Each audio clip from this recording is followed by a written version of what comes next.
नगर बहुत ही संपन्न राज्य था। वहाँ के राजा बहुत प्रतापी थे और प्रजा का पूरा ख्याल रखते थे। राजा ने अपने पूरे जीवन में प्रजा की बहुत अच्छे से सेवा की थी, लेकिन अब राजा बूढ़े हो चले थे।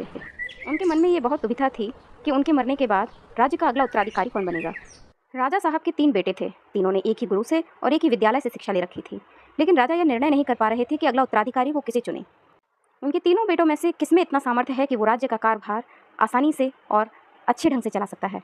एक दिन राजा अपने कमरे में बैठे बैठे इन्हीं सब बातों पर मंथन कर रहे थे और अंत में वो यह निष्कर्ष पर पहुंचे कि वो अपने तीनों बेटों की परीक्षा लेंगे और उस परीक्षा में जो भी अव्वल आएगा वही राज्य का अगला उत्तराधिकारी होगा। अगले दिन भोर होते ही राजा ने अपने तीनों पुत्रों को सभागार में बुलाया और उन तीनों को एक एक गेहूं की बोरी देते हुए कहा, पुत्रों, मैं तीर्थ यात्रा पर जा रहा हूँ और वापस लौटने में 1 वर्ष से भी ज़्यादा का समय लग सकता है। मैं तुम तीनों को ये एक एक बोरी गेहूं देकर जा रहा हूँ। अब ये तुम्हारी जिम्मेदारी है कि अपने अपने हिस्से का गेहूं संभाल कर रखो, क्योंकि जब मैं तीर्थ यात्रा से वापस आऊँगा तो तुम्हें ये गेहूं की बोरियाँ मुझे लौटानी है। इतना कहकर राजा अपने घोड़े पर सवार होकर तीर्थ यात्रा के लिए निकल गए। अब बेटों ने मन